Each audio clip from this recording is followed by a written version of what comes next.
এই তিনটি মানুষ থেকে দূরে থাকুন। ১. মিথ্যাবাদী, ২. গীবতকারী, ৩.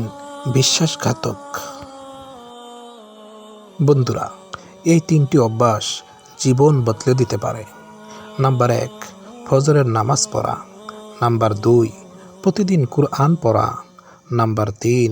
মানুষের উপকার করা। প্রিয় বন্ধুরা, এই তিনটি কাজ করলে মানুষ আপনাকে অপছন্দ করবে। নাম্বার ১. অহংকার করা। নাম্বার ২. অন্যকে ছোট করা। নাম্বার ৩. কথা দিয়ে কথা না রাখা। প্রিয় ভাই বোনেরা, এই তিনটি ভুল মানুষকে ধ্বংস করে দেয়। নাম্বার ১. অহংকার। নাম্বার ২. হিংসা। নাম্বার ৩.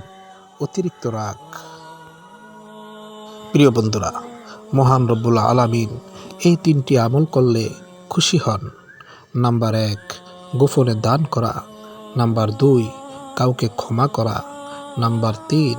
বেশি বেশি ইস্তেগফার করা।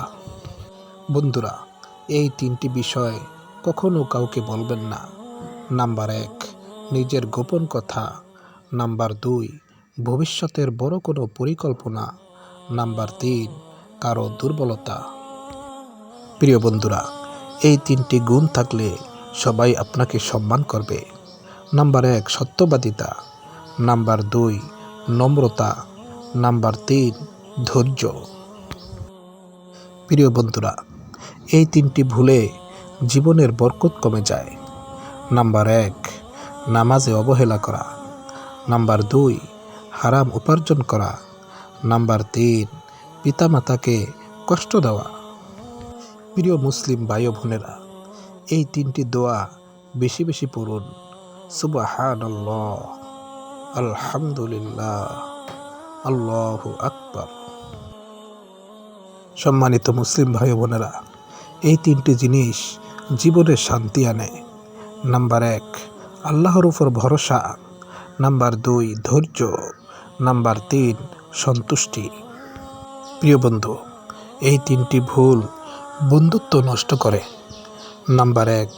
মিথ্যা বলা। নাম্বার ২. বিশ্বাস ভাঙ্গা। নাম্বার ৩. গোপন কথা ফাঁস করা। সম্মানিত সুধী, এই তিনটি আমল করলে গুনাহ মাফ হয়।